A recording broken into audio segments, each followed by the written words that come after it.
法定人數。Right, members, we have attained the quorum. Just a reminder that we're going to have a longer meeting today. We will be here until 3:45. If we cannot end the meeting, we'll come back at 5:45. Item 1, confirmation of the minutes of the 15th meeting held on the 25th of January. No proposed amendments have been received. Can I take the minutes as confirmed? Thank you. Matters arising.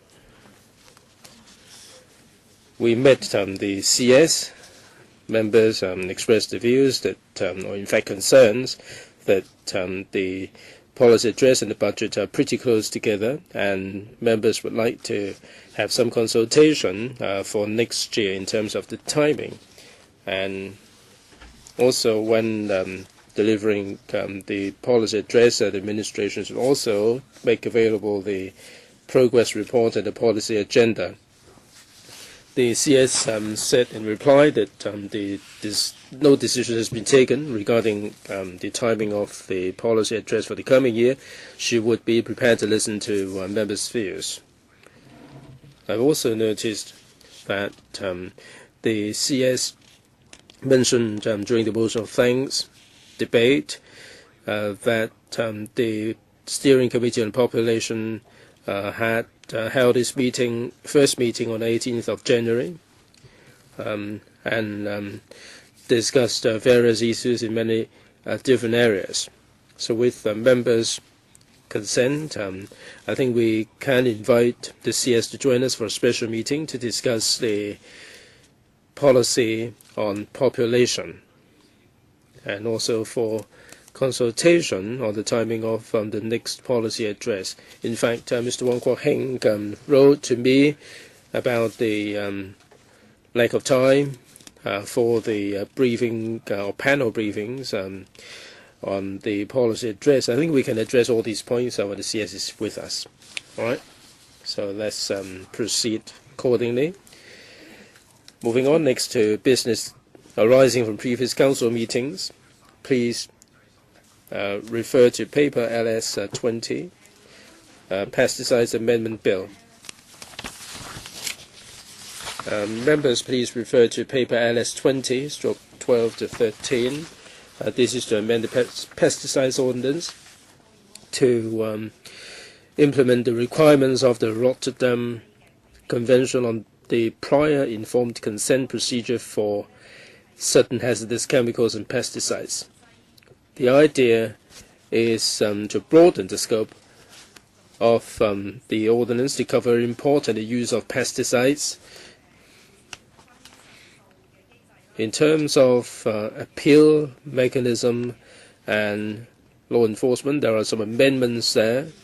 The bill also proposes that the ordinance be applied to the government as well. Any questions? You see the need for a Bills Committee. Selva Chen. Well, unless there is objection, I think we should set up a Bills Committee. All these pesticides are likely to cause hazard to children. All right. Mr. Chen proposes a Bills Committee. No objection. Who would like to join? Mr. Chen, Tommy Chung. All right, there will be further circulation of invitations. All right, moving on next to the Legal Service Division report on subsidiary legislation, gazetted on January 25th and tabled in Council on January the 30th. Please refer to paper LS 21/12 to 13. Legal Advisor. Chairman, there are 3 items. The first one is Import and Export Fees Amendment Regulation 2013. This is about the revision of fees regarding 2 items, Delivery Verification Certificate and International Import Certificate. According to the administration, this is merely intended to recover full cost. This will go into effect on March the 22nd. SC? No? All right. Moving on next, please. Chairman, the next one is Public Health and Municipal Services Ordinance Public Pleasure Grounds, Amendment of 4th Scheduled Order 2013. This is to set aside 10 venues for use as public pleasure grounds. At the same time, 2 venues will be deleted, and again, this will go into effect on the 22nd of March. SC? No. Next one, please. Legal advisor. Chairman, the next one is Personal Data Privacy Amendment Ordinance 2012 of commencement notice. This is to appoint the 1st of April 2013 as the day on which certain sections come into operation. In June 2012, the ordinance was enacted, and most of the provisions were brought into operation on the 1st of October.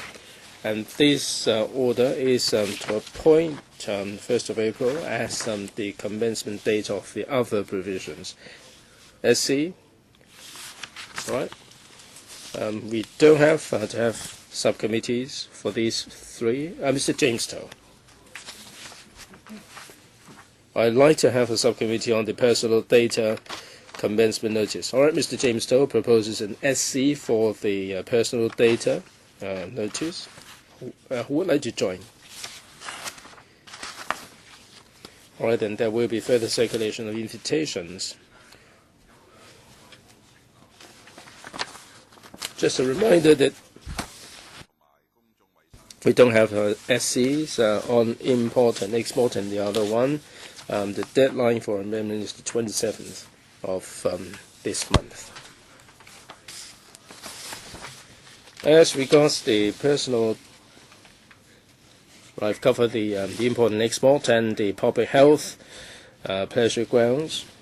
For personal data, we will have to extend the period, and on the 20th, I will be moving a motion to extend the scrutiny of the subsidiary legislation to March the 20th. All right, no question. Let's move on to, yes, a Legal Service Division report on subsidiary legislation gazetted on February the 1st and tabled in Council on February the 6th.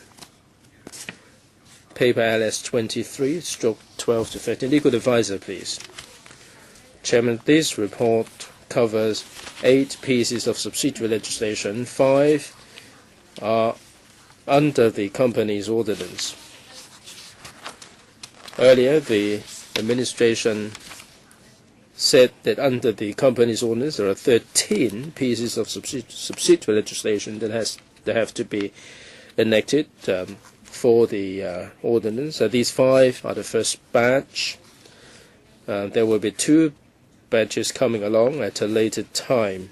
Just a reminder that for these 5, they don't include the auditors and companies' inspection. Those 2 will be submitted later. On the 7th of January 2013, the administration consulted the FA panel.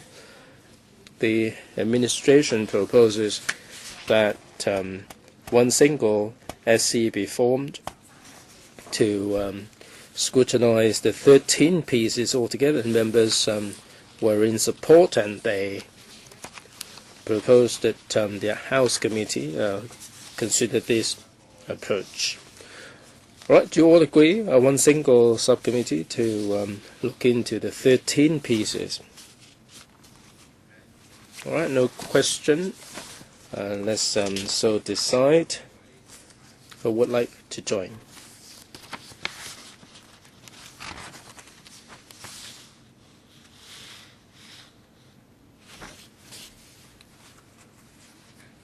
All right then.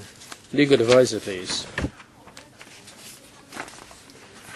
The next one is the Public Libraries Amendment number 2, Order 2013.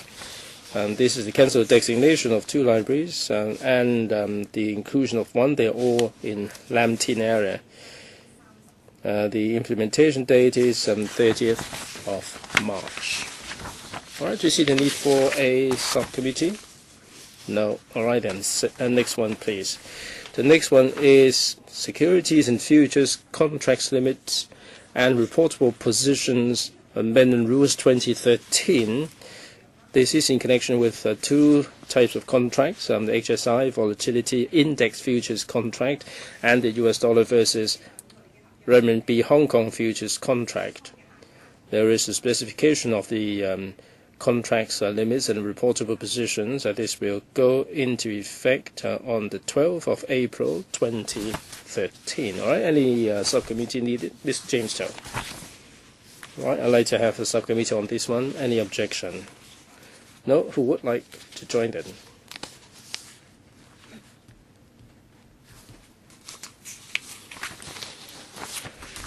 The last one, Chairman. Residential Properties First-Hand Sales Ordinance Commencement Notice. This ordinance was enacted in June 2012 to enhance the transparency and fairness of the sales arrangements of first-hand residential properties. There will be two phases of implementation. The first one is 2nd of April 2013. Some of the provisions will go ahead first, and they have to do with the interpretations and also the functions of the authority and the related provisions. And next date is the 29th of April 2013 for the remaining provisions. In other words, on April 29th, the whole ordinance will come into effect. The authority will be appointed in April, and then the authority will issue guidelines under the provisions of the ordinance, and also the authority will start implementing the ordinance on April the 29th. All right, subcommittee. Mr. James Tow, all right, who would like to join? All right, there will be further circulation of invitations.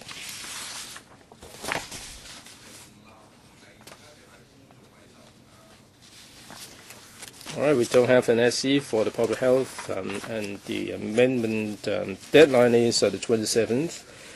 For the other items, I will be moving a motion in my capacity as chairman of the House Committee, move a motion to extend the scrutiny to the 27th of March. Any questions? If not, business for the Council meeting on February the 20th, 2013. Questions? 20 questions. Bills first reading and second reading. Number 1, Trust Law Amendment Bill 2013. And number 2, District Councils Amendment Bill 2013.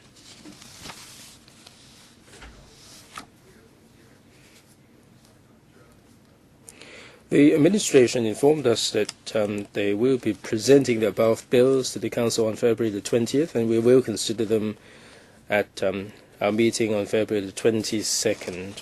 Government motion, proposed resolution under Section 29 of the Pharmacy and Poisons Ordinance, Cap 138, to be moved by the Secretary for Food and Health. Please refer to CB 3/335/12 to 13, and also LS 22/12 to 30. Legal advisor, please.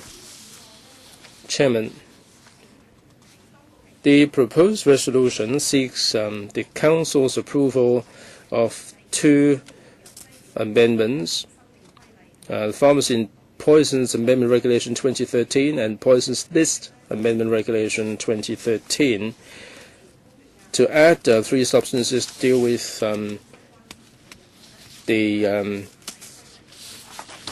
three substances to the divisions, and they to deal with hypertension, chronic hepatitis, and rheumatoid arthritis. If they are endorsed, then they will go into effect on the day they are gazetted. Right? Any subcommittee needed?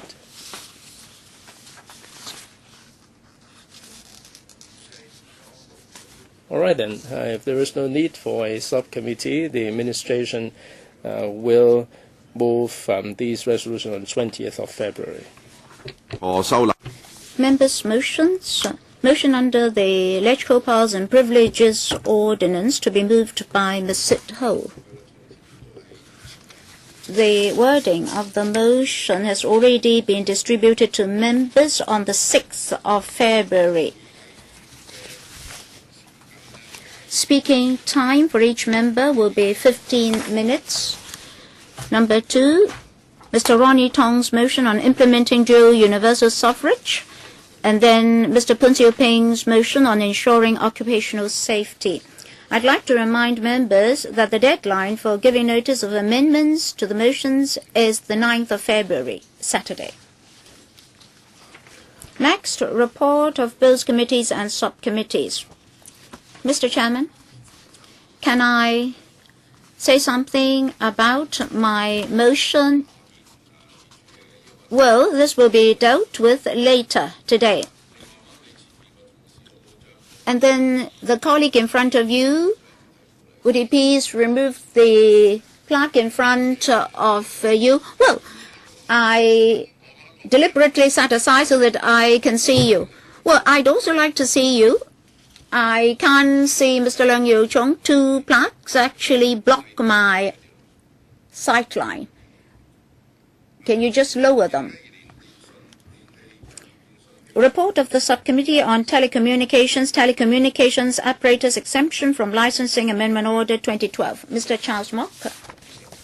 Mr. Chairman, the amendments aim at amending the principal ordinance to withdraw the exemption of licensing arrangements for the sale, import, and export of personal handy phone system apparatus operating within the frequency band of 1895 to 1906.1 MHz. The amendments also spell out the transitional arrangements for the establishment or maintenance or possession or use of such apparatus under the existing licensing exemptions.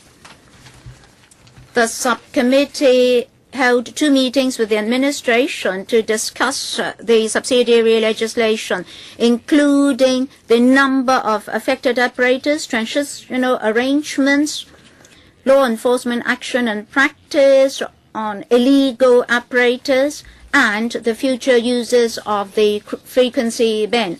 At the end, the subcommittee supported the amendment order and will not move any other amendments. Thank you. Well, the deadline for amending the order is the 27th of February. The deadline for giving notice of amendments is 20th of February, Wednesday. Position on both committees and subcommittees.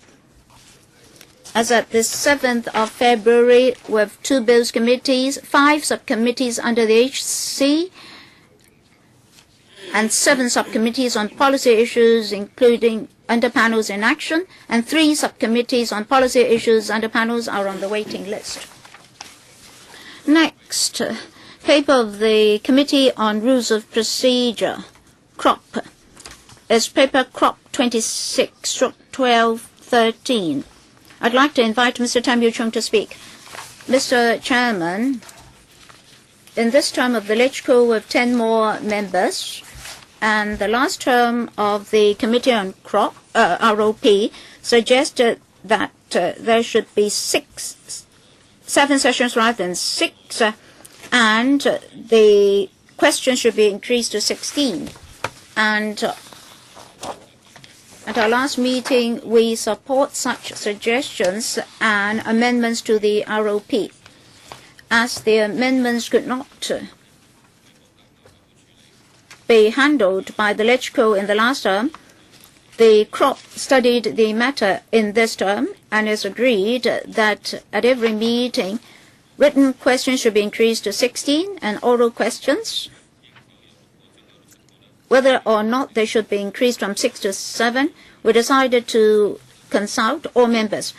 36 members were of the view that oral questions should be kept as 6. 33 were of the view that the number of oral questions should be increased to 7. Therefore, the CROP now suggests that at any one meeting, oral questions and written questions should be maintained at 6 for oral questions, and written questions be increased to 16. As for written questions, we should increase the number from 20 to 22. Rules of Procedure 23(1) should also be amended to accurately reflect the practice since the first term of the LegCo. So the House Committee is invited to support the suggestions of CROP and the proposed amendments to Rule 23 and House Rule 7 as proposed in the appendix of the paper. Members, any questions? Mr. Abraham Sheikh. Mr. Chairman, well, I think the purpose of our questions is to monitor the government. I agree with Mr. Tam in his suggestions. Well, after 12 years of experience, I got the impression that the officials were spending a great deal of time on their main reply, such that members did not have sufficient time for supplementary questions. So for the 20 minutes, the official reply, main reply, should not be included. So the officials can provide long or short replies as they wish. At least we can have 20 minutes for members. It will be more meaningful, because very often they spend 10 minutes on the main reply, only leaving 10 minutes for members to ask supplementary questions, usually just 4 to 5. Well, I'll discuss with the President to see what good methods we have to resolve the matter. Well, Mr. Chairman, we should decide here what good methods mean. We must not allow officials to block our supplementary questions. Well, I'll discuss with the President. Mr. Sin Chung Kai? Oh, sorry, Ms. Sit-Ho first. Well, Mr. Chairman, I haven't pressed my button, but since you named me, I'll express my views. Oh, the computer may not automatically switch on your button. Well, even for our panels, the officials have all the incentives to occupy our time by providing long responses. So some members decided to spend all the 5 minutes on scolding them. So the real meaning of discussion is lost. As for the written response from officials, they should be limited in time. They should go round and round without leading us anywhere. They should leave exactly 5 minutes for members' questions. 5 minutes each. Mr. Sin Chung Tai, well, I agree with Mr. Abraham Sheikh. In fact, we can consider a very simple solution.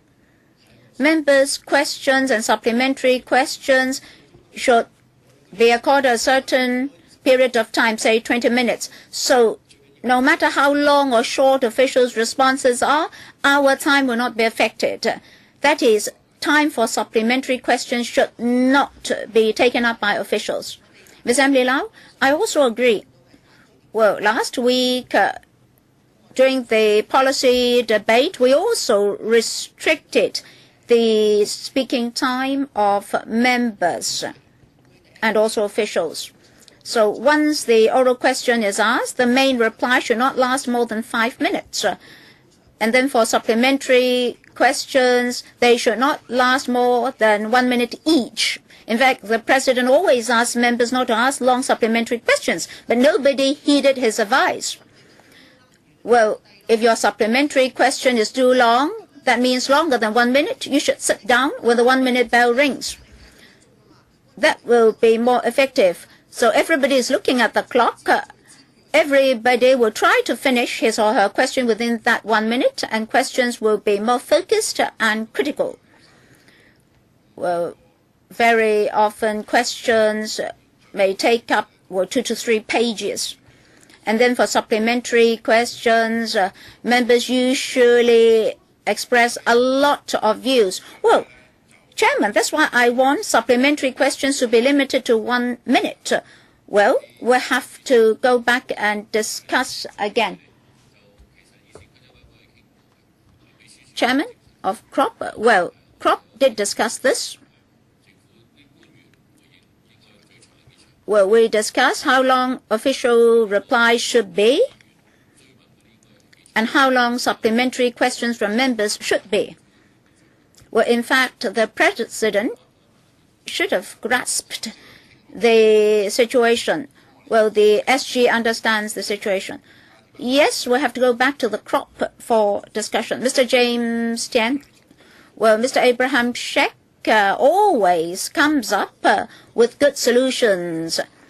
Well, again, this is another good solution. Now, the oral question is asked.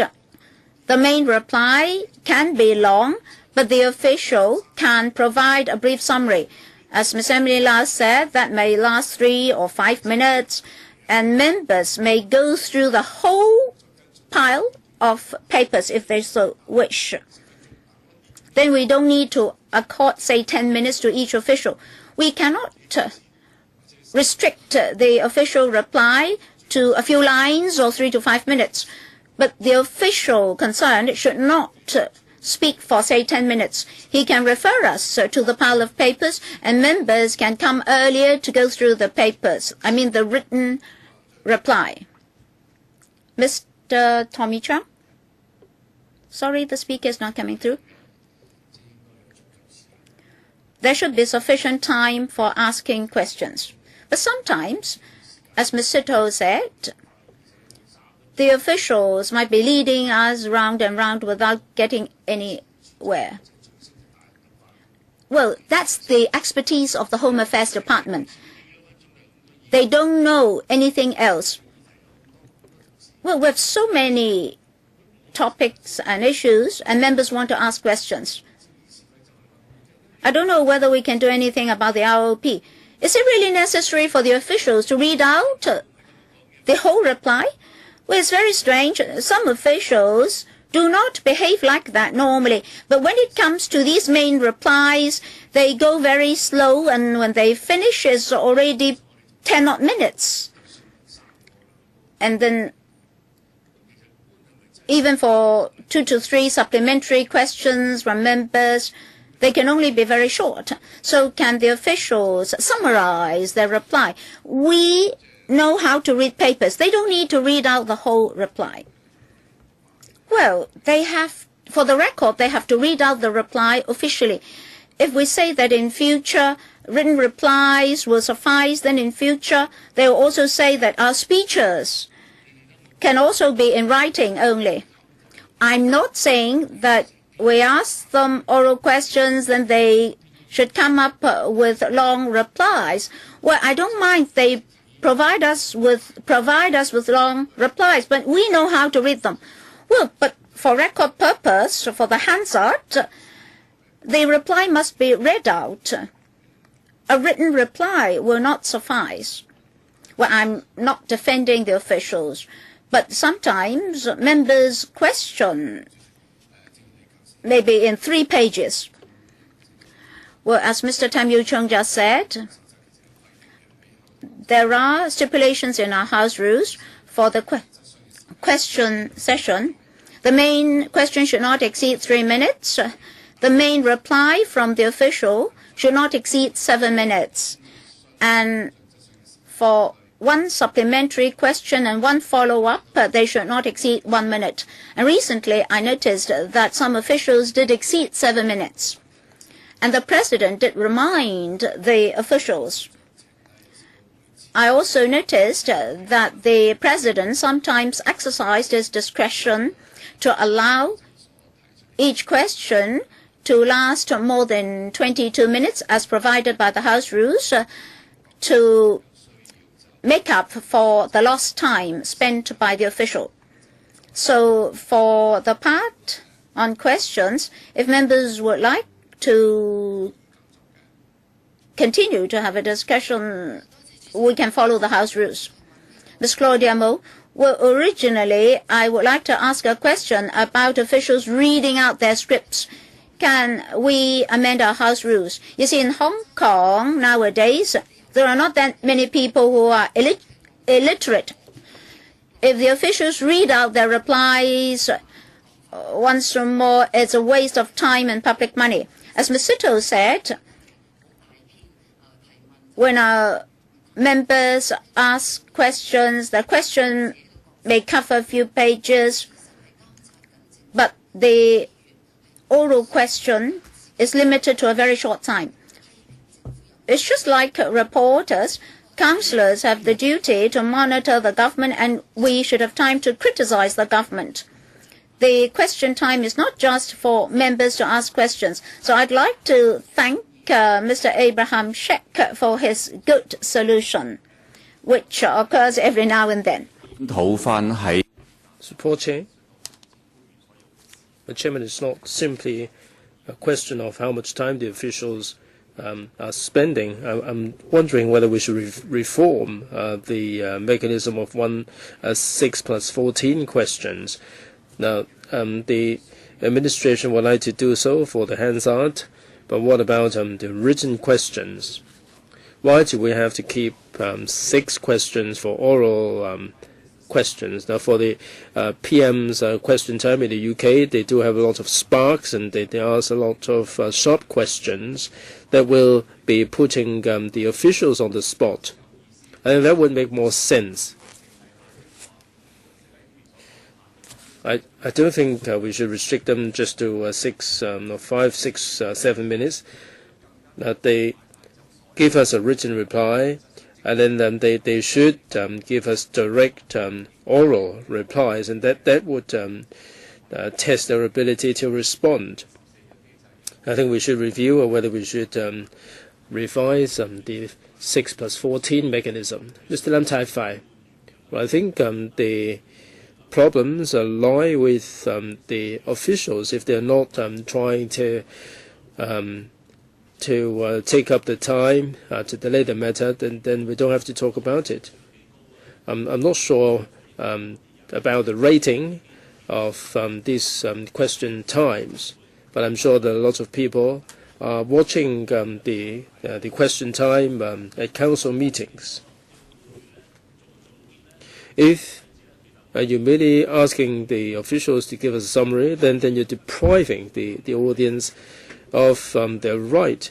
The officials have, without delaying matters, of course, they should read out the text, because the audience may not be following the politics so closely. So I'm against just a summary being given. They should read out the entire reply.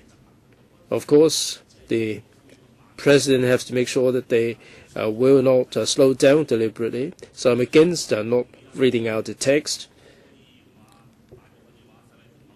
Now, some members said that Mr. Abraham Sheck has a flash of brilliance sometimes. I think we have to allow sufficient time for members to follow up on the questions. Let's say we have 25 minutes for each question, and that's precisely the time for us to put questions. They may reply for 30 or 40 minutes. They would be subject to criticism by the members of the public, but I don't think our time should be deprived of. We should be given all the 25 minutes. Now, let's say we have 1 minute for follow-up. If it's not enough, then we can discuss it. We can bring it up to 1.5 or 2 minutes. I think we have to enforce rigorously without any leeway. Mr. You call him? Chairman, everything is in the RP. 1 minute for follow-up, 7 minutes for the reply, and 22 minutes for the questions. I'm wondering whether we can give a clear message to the president that if they go beyond 7 minutes, then they will not be allowed. The 3 minute, the 1 minute rules. Now, some members tend to make statements when they're putting questions, despite the prompting of the president. We do have the rules here. If members feel that we should further reduce the 7 minutes, and then it's up to members. But I think the question is whether we are enforcing the ROP strictly. If we do, then I'm sure that we can satisfy members' demands. All right, just a reminder of the time. There's still a couple of members who have yet to speak. We're not really in dispute here on this subject. We'll be liaising with the President. If necessary, we can refer the matter back to the crop for further discussion. When I next meet the CS, I will also remind her of the long time taken by the officials to give their reply. There are 3 more members. Make it brief, please. Dr. Kenneth Chen. Chairman, I'll make it brief. You mentioned that members tend to be long-winded. Now, in our reply, in our oral question, the Secretariat normally plays the gatekeeping role and restrict the question to one single page. It would be difficult to emulate the UK because the PM question time, other than the head of the opposition party, who would have a few times having a go at the Prime Minister, the other members, other MPs, would have just one chance of putting questions to the PM, and an opposition leader would have the priority. If members would like to replicate the UK system, we have to be careful on this one. Second, there are in fact many questions that can be put in a succinct way. We have 70 members here, and this is our territory, and we do have the obligation to remind the officials to keep it brief in their replies, so as to allow more time for us to put follow-up questions. Mr. Pt1. Chairman, the council meetings are broadcast live on radio and television. The officials have to read out the official replies, and everything has to be done like that. Now we have a 9A in the ROP. I think we can try and implement the time limit more rigorously. If there are still problems, we are prepared to conduct a review. Mr. Porche, I'd like to respond to Mr. Lam Tai-Fai, Mr. Abraham Sheikh. The panels, the officials would also introduce the papers. The audience will only learn about the subject through the summary. I'm wondering whether we can have just a summary instead of reading every single word out for the Hansard. Mr. Michael Tin. Chairman, there are 2 issues. One, whether we have to amend the ROP or whether we are following the ROP. I think we have to do both. If you do not change the ROP, then the officials can spend all the time there is, and there can be no follow-up. If we change the rule and we don't follow the rule, then it is likely that we'll go over the time. Of course, we can take it up with the CS, or the President can enforce the ROP more rigorously. I think at the forums, we also time the speakers. Once you've exhausted your time, you won't have another go. I think we should restrict the time on the part of members. If the officials would like to go round and round in circle, that's their prerogative. But I think that in the ROP, we have to have a restriction on the time allowed for members. All right, then I'll be taking up with the President as well as the CS in this regard, and if necessary, the Committee on Rules of Procedure, headed up by Mr. Tam Yu-chung, would have another look at this. All right, moving on next to proposal of Mr. Wong Kwok-heng to review the arrangements relating to briefings on the Chief Executive's policy address for panels by Bureau Directors. As I said, we will be taking the matter up with the CS when she joins us for a special meeting. In fact, at the Special Finance Committee meetings, we will experience similar problems. Mr. Wong Kwa-heng, 3 minutes. Thank you, Chairman. I hope the other members would speak their minds as well. We have more members in this term. I chair the housing panel, and in this briefing on the policy address, I've liaised with the Secretariat and allow members 3 minutes, but we're given only 1 hour.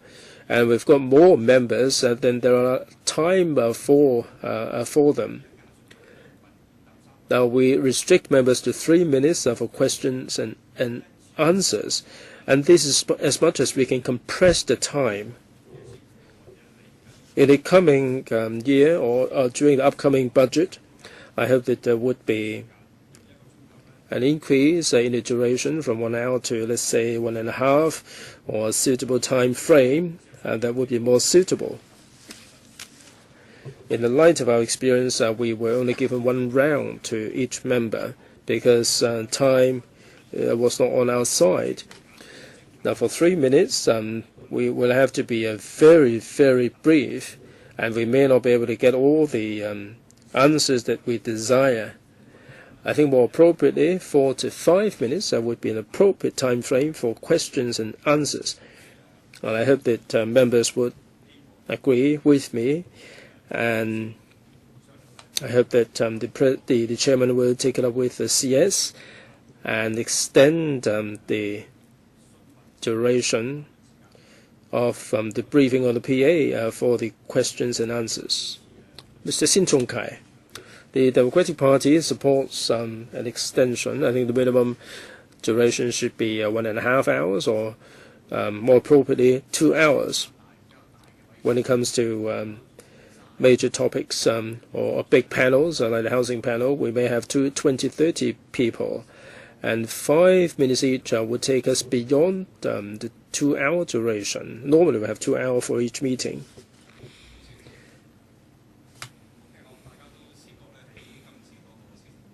Dr. Kokaki, Chairman.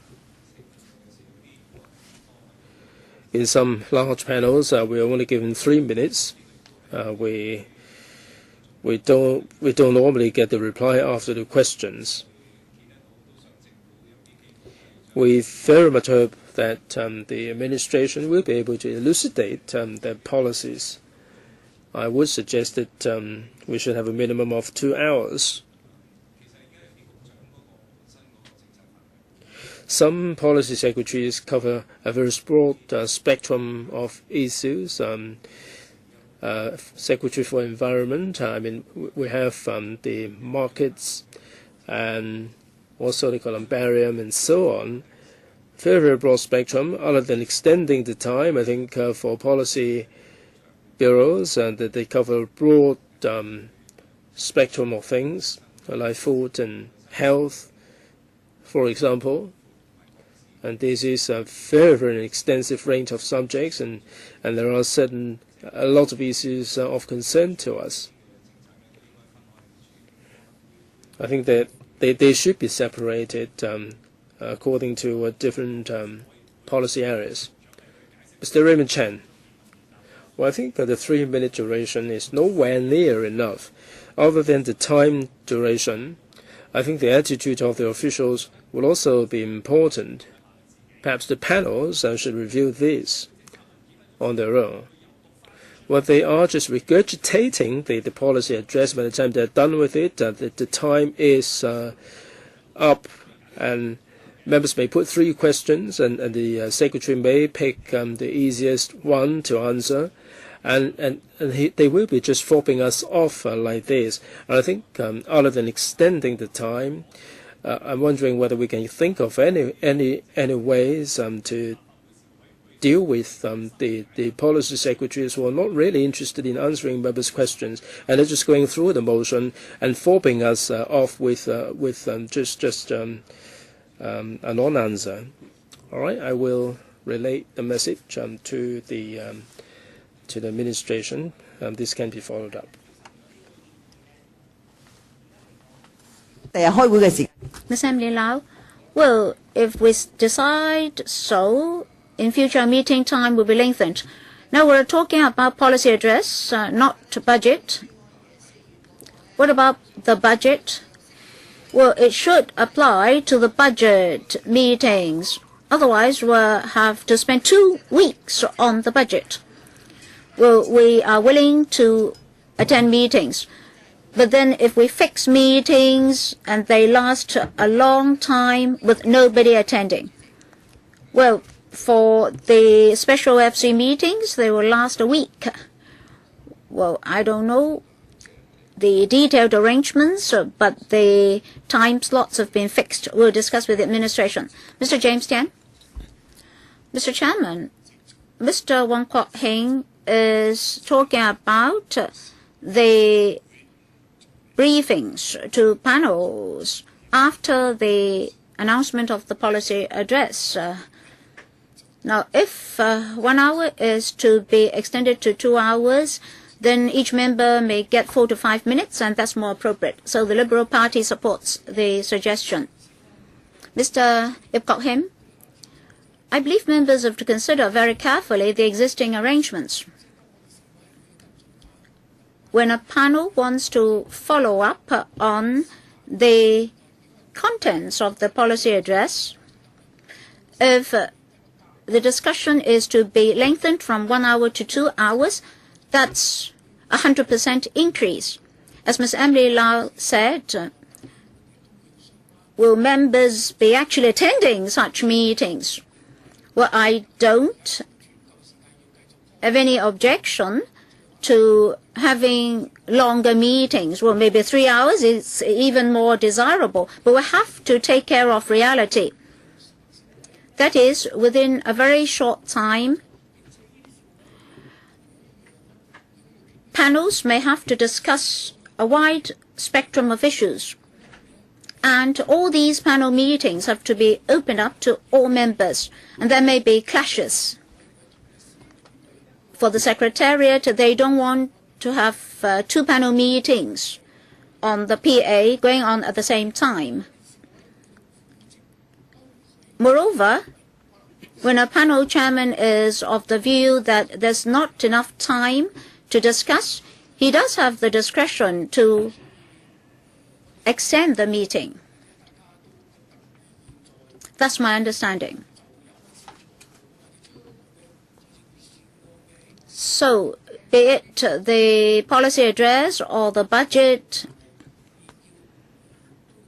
we should also consider the views of the administration.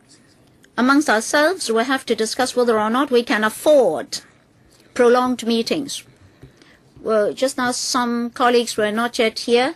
This meeting will last till 3:45 p.m. If we cannot meet that ending time, we'll have to resume at 5:45. Mr. Jeffrey Lam, I agree with Mr. Ip Kok Him. I was about to say the same thing. In fact, panels should have flexibility in handling this. For the Economic Affairs panel, Economic Development panel, we spent more than an hour on the PA discussion. We have to make sure that panels do not clash in their meeting time, because members cannot attend 2 meetings at the same time. Mr. Kwok Wai Kang, Mr. Chairman, I also agree that each discussion on the PA should be lengthened in the panel. Well, the longest time slot we have this time was 2 hours. It's not enough. I think members should have sufficient time to ask questions as well as details. So the discussion time should be lengthened. I also share members' views that as every year we have these discussions on the policy address, the Secretariat should make sure that there are no clashes of meetings during that period. I think we should vacate 1 or 2 days for these PA briefings. Otherwise, regular meetings may clash with PA briefings and members just don't know which meeting to attend. Well, at present, there's no clash. Mr. Wong Kok Heng, Mr. Chairman, I'd like to thank those colleagues who have just spoken. I note that most of them support my suggestion that the PA briefings should be appropriately lengthened. Some colleagues said that the panel chairman could exercise his discretion in extending the meeting time. In fact, as a panel chairman myself, I did exercise that discretion. But at most, I could extend the meeting by 15 minutes. But I could not entertain all members who would like to speak. So this is empirical evidence to prove that we did not have sufficient time this time. Well, as I said, I'll reflect members' views to the administration and discuss with the Secretariat to see how members can be more satisfied. Next, proposal of Dr. Kenneth Chan to move a motion for adjournment under Rule 16.4 of the Rules of Procedure at the Council meeting of the 20th of February 2013 for the purpose of debating the supply and demand of infant formula in Hong Kong. Dr. Kenneth Chan. Thank you, Mr. Chairman. I believe members are concerned about the supply of infant formula in Hong Kong. Whatever sector you belong to, you will have views on this. And the government has come up with a basket of proposals, and there will be legislative amendments. Therefore, it is appropriate for the Council to accord a time slot through this adjournment debate for members to express their views. If members support me, I would like the administration not just to send the Food and Health Bureau, but departments involved in legislative amendment, Mr. Gregory So and the Customs and Excise Department, to come as well. I'd like to see more interaction, and through this debate, I'd like members of the public to understand the views of members. Colleagues, any comments? Mr. Vincent Fang. Mr. Chairman. Well, I read Dr. Kenneth Chan's letter to the HC. It's dated the 29th of January. The Secretary for Food and Health announced the restriction of 2 cans of baby formula after that. So the letter was before that date.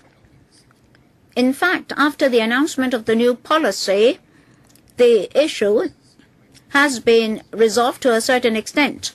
And on the 4th of February, the panel convened a meeting with the attendance of the dealer and supplier of baby formula. Dr. Kenneth Chan did not attend, but Mr. Alan Leong was the chairman of that panel. So there's already been detailed discussion on the issue, and at that meeting there were also official responses. In this case, I don't think we need an adjournment debate. Well, let me repeat. Let me clarify. I did attend that meeting. I was sitting behind you. Mr. Ip Kok Him. Mr. Chairman, I agree with Mr. Vincent Fang. In fact, adjournment debates are for urgent issues. Members, well, for urgent issues, members can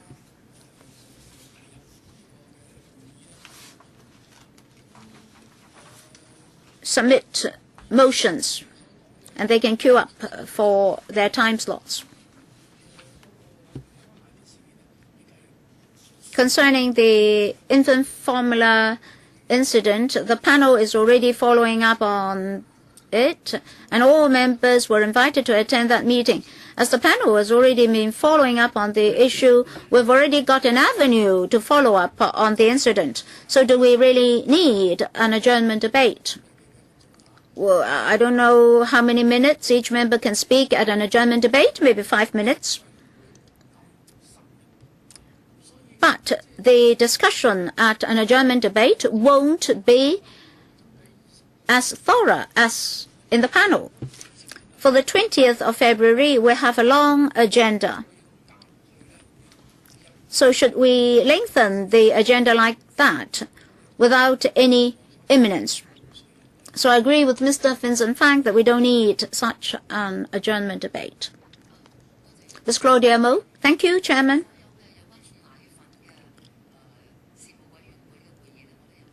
I attended all panel meetings related to infant formula.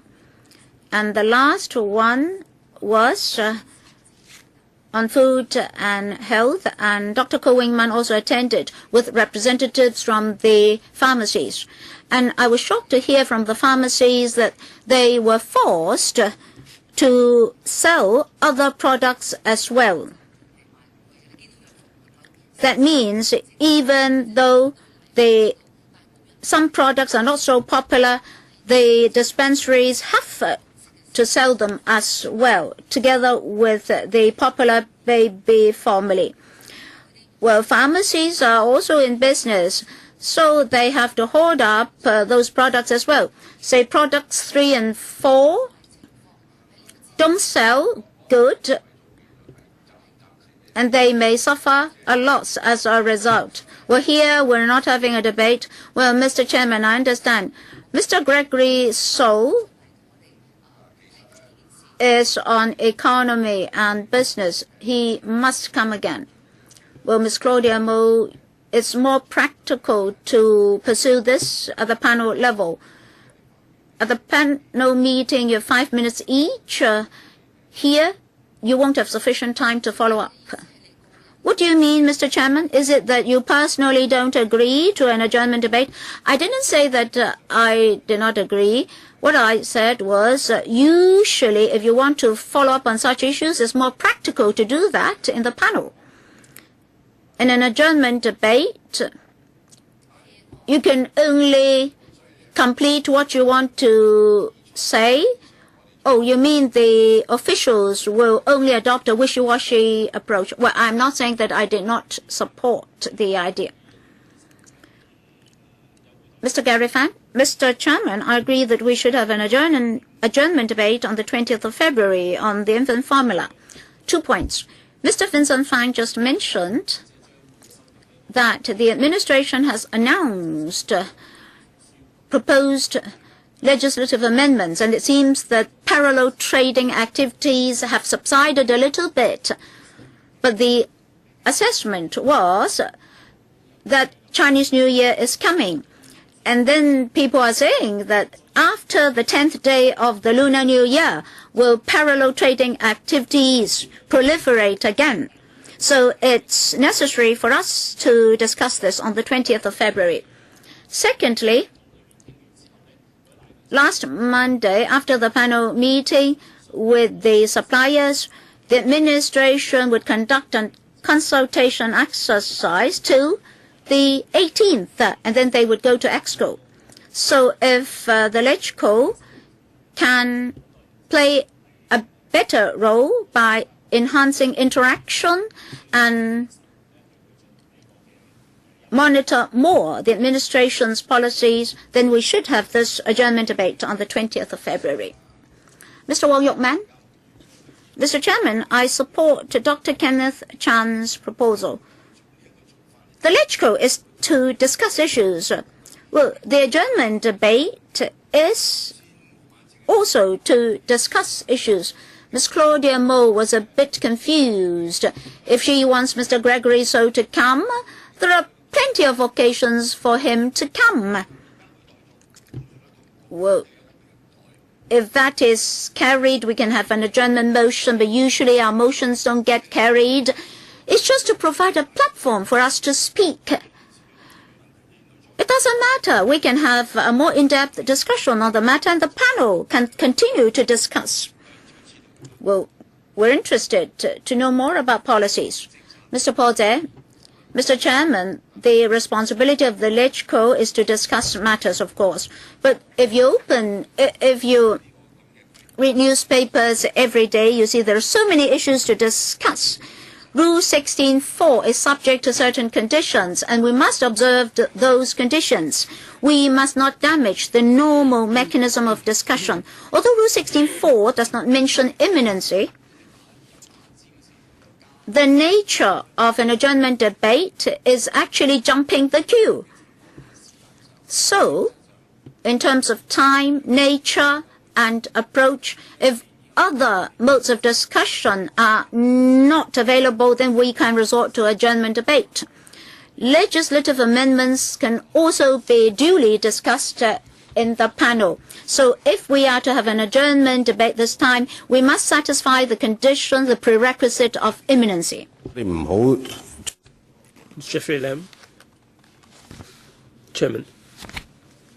Well, we shouldn't have the convention of having a German debate just because someone wants to speak on it.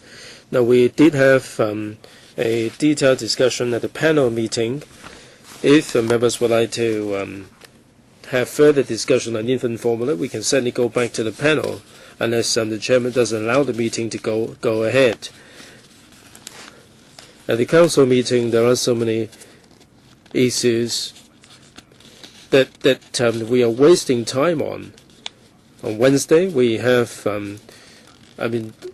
just on Wednesday, we had a meeting till 1 a.m. So I don't support this adjournment debate, and nor would the BPA agree with that. Mrs. Virginia. Chairman, I agree that infant formula is something that has to be monitored. The basket of measures have achieved some preliminary effects. I heard from Mr. Gary Fan that he would like to discuss the matter, but 16.4 talks about debate. If we want to deal with the bundled practices, do we need to invoke the competition ordinance? So we have to go back to the panel.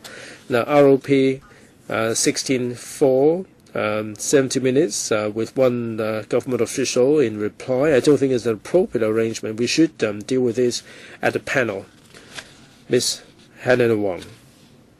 Chairman, the Democratic Party is in support of an adjournment debate. We have seen some short-term measures which have achieved some results, but we have highlighted or uncovered some problems like bundled sales practices and also the problems at the retail level and the supply chains, and how do the suppliers assess the local market and the mainland market. And there are certain people who will be allowed export of the infant formula with the issuance of a license. So there are so many things to talk about. So we support this adjournment debate. Mr. Tommy Joe, the chairman of the Liberal Party is against this for simple reason. Do we have an urgent need? Now, this problem has been around for so many years. Shortage of supply in the run-up to the Lunar New Year. I am considering moving a motion debate so that members can ventilate their views. That would be far better than having this time limit of 75 minutes. I don't think we should set a precedent here. The Liberal Party would object to this idea. Ms. Cordiamo, Chairman, I fully appreciate that there are so many issues of concern to us in Hong Kong, but the shortage of infant formula is international news. There is an urgency to it. Now, the government has introduced a small basket of measures, and that will not be able to address the whole problem. We cannot exhaust all our questions at the panel meetings. You might say that we won't get any further at the German debate, but I still would like to support this idea. Unless there are further members. Yes, Dr. Kokaki.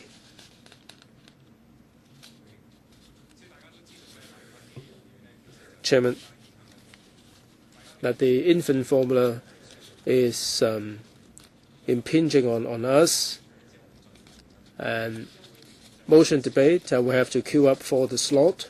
But for a adjournment debate, we can have some discussion on urgent issues. Now, some said that it would be a waste of time for us to have an adjournment debate. I find it really outrageous. They don't even know their jobs, in particular those from the functional constituency. If you think that this is a waste of time, you better stay at home and catch up on your sleep instead of coming here. Dr. Kenneth Chen. Right, after Dr. Chen, I'll put this to the vote.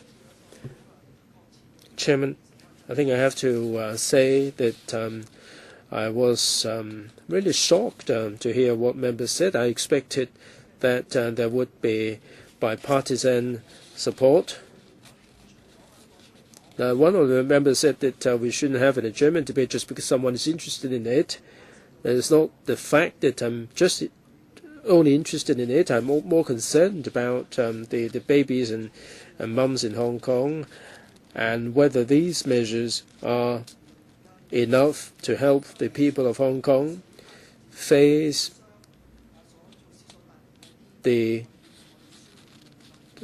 problems arising from the suppliers, the bank lenders, and so on. Now, every member must have their own interest, but with this debate, this proposed German debate, I think we have to find out where members' concerns lie. It's not just Kenneth Chen's interest in the infant formula and try to jump the queue by invoking Article 16.4. If I am jumping the queue, it would be I would be open to criticism by the members of the public. These measures will be introduced by the end of February. Of course, the panel will follow up on them, but at the same time, I hope that more members or members of the public would be in a position to find out more, and members would be given equal time for them to express their views, and the administration would listen to what we have to say in a focused manner.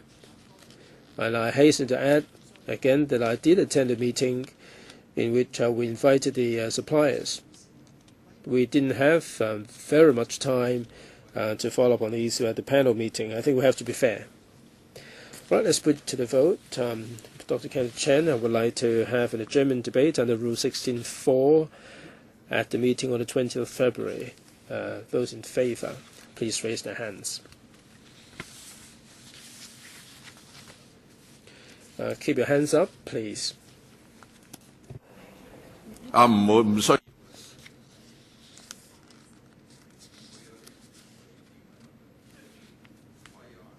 All right. Hands down, please. Those against?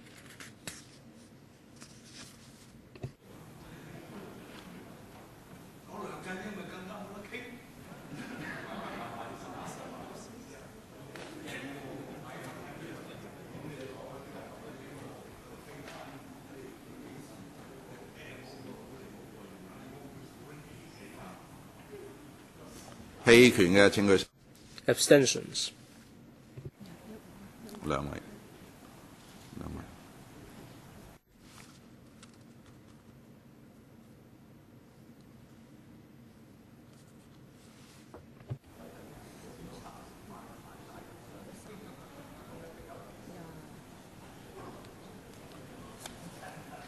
我宣布。